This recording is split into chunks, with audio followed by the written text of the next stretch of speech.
second break I was looking for fusion inequality for higher characteristic, for Wu characteristic, and it's more interesting than the fusion inequality for Euler characteristic, the cohomology coming from Euler characteristic, which is simplicial cohomology. That was a result from last year. You can relate, if you have an open set and the complement is a closed set, and you are interested in the interplay between the open set and closed set, there is a kind of interesting interface happening. The cohomologies don't just add up like the Euler characteristic, but there is an inequality, and this is based on spectral inequality. Now, so far in the Wu case, this has failed. So this kind of you think about kind of the interface. You know, you can have x in U and y in K, so they can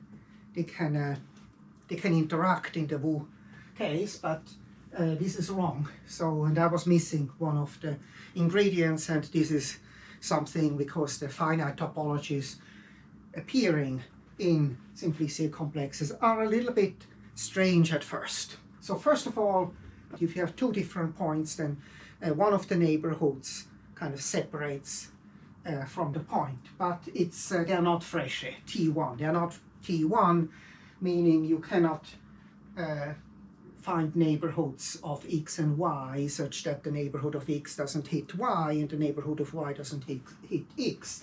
And so also especially not Hausdorff. Hausdorff means that you can find a neighborhood of x and a neighborhood of y which are disjoint.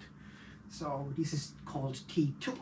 The thing is, actually, if you want Hausdorff in a finite topological space, then you get to the discrete topology. So that's boring, that's not interesting.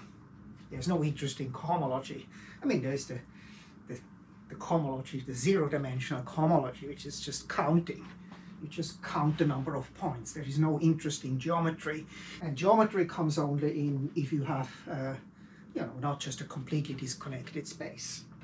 Yeah, finite topological spaces are very interesting and a little bit neglected, I think. And one of the reasons is also historically Hausdorff kind of convinced Alexandrov and Hopf, you know, to not go in to look at Hausdorff as the property which you want to have. And that's usually what, you know, afterwards in topology always has been assumed. All manifolds are assumed to be Hausdorff spaces, for example. Now in the discrete, this is just wrong. You don't think about Hausdorff, the Hausdorff property. And actually this also plays a little bit with the intuition. And I have a couple of moments of despair here which I kind of like to document what happened when I was stuck. So one of the interesting things where topological spaces are really, you know, unique in the sense that it's not just a rewrite of what you do in the continuum, is the connection calculus, which I looked at a couple of years ago, 2016 especially, heavily this matrix LXY, where it's 1 if the simplices intersect and otherwise 0. This is always a unimodular matrix. There is nothing like this in the continuum, as far as I know, and so you have a very nice green function. You know, that's what you actually, physics is very nice. Unlike in the continuum, you know, if you look at also the Hodge Laplacian, it's always singular. So you have the green functions are problematic in physics. All the infinities which come in physics come from this fact. So here we have a nice spectral gap, and it's actually independent of the size of the complex. So you can also go to the Van Hoof limit. You can go into potential infinite situations like in statistical mechanics. So statistical mechanics is actually a great place where you look at finite structures and then you just look what happens when you take the limit. So you never actually involve infinity. You just look what happens, properties which stay the same when you independent of the, you know, the size. And so this is this gap, this spectral gap which you have here is nice. So of course when I saw that, I was looking for, I mean, what is the inverse matrix? The inverse matrix is an integer matrix. If you have a unimodular matrix, if the determinant is plus minus 1, the inverse matrix is an integer matrix. I was looking for kind of with experiments, I saw there should be something like that. It's omega x, where omega x is minus 1 to the dimension of x, omega y, and then some Euler characteristic of an intersection space. So most of the time this actually worked for simplicial complexes. When I looked for simplicial complexes, this worked, but didn't work always. So especially for larger complexes, this set, the intersection of two atoms, right? So this is ux and uy. You know, you would think about in the continuum, if you take two kind of very small neighborhoods, their intersection is very simple, but the intersection can be very, very complicated. So these entries can be large. So this intersection space can be, you know, very complicated space. And so if the complex is large, and so I was looking for that and I failed because I was not looking right. I was looking for closed sets and not for open sets. Open sets are the right thing. The stars, if you look at the star of a simplex, that's an open set which produces the basis for a topology, for this Alexandrov topology, which is non-Hausdorff, like always when it's interesting, but it has all the nice properties which you want to have.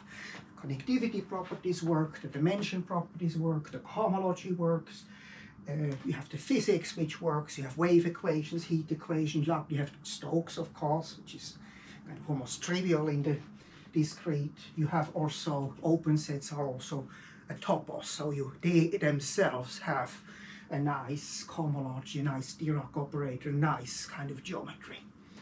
So it's really nice. And then when you look at this, you know, interplay between a closed set and its complement, open set, and you look what happens, then you get into this fusion story.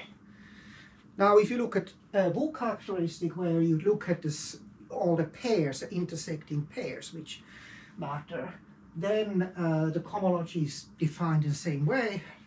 We have looked at that last time, and but then there are also cases where x is in U and y is in K, and they can, you know, be different points, but they can intersect. And actually that was another moment of despair which I resolved this spring break, and it took me days of experimentation. Actually it's kind of really an agony because you are wrong and wrong and wrong. It doesn't work. This inequality doesn't fail, and you are missing something. There was something missing, and what was missing was actually the interaction of U with itself. And that's very interesting. So if you have two open sets and they are disjoint, open set, they are disjoint, you have a point here and a point here, it's still possible that these 2 points intersect. That's something you would not think about. It's very counterintuitive, and I was not looking for that. That's what I was missing. And so here's an example, like also in the SAR story, this kite graph is really kind of an interesting, it's a partition complex, right? So this kite graph provides interesting examples. So you have two triangles which are, you know, disjoint. The triangle itself is an open set, this is an open set. And so the complex itself, of course, also then contains the point 1, the point 2, the point 3, the point 1, 2, the point 1, 3, point 2. This is the Whitney complex of the kite graph. So these two open sets do not intersect, right? So this is this is a set of sets, and this is a set of sets. So here you look at this, even so the points intersect, the open sets don't intersect. So that's very, very counterintuitive. You think about points usually as kind of entities which cannot be separated. But here in this framework, when you look at topologies on simplicial complexes, every point in the simplicial complex is a set.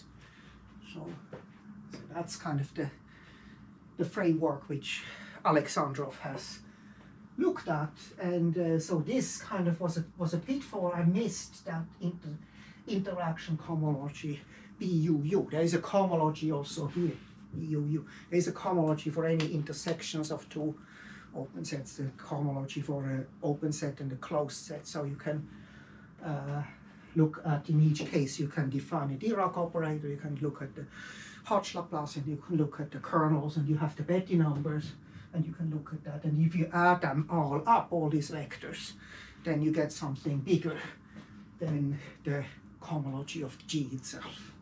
That's the fusion inequality. I've not yet proven this. I mean, this is just was experimental work, which is usually not appreciated in mathematics, right?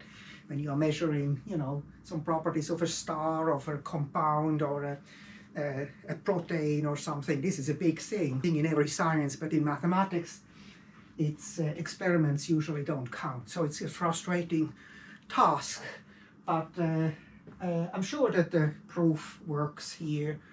The spectral proof works here just by writing down the matrices here, and then look at in each case, the spectrum of each of these Laplacians, Hodge Laplacians is smaller or equal than the spectrum of that, and then it follows. But it was important to have all the ingredients here of this interaction. So that's it for today.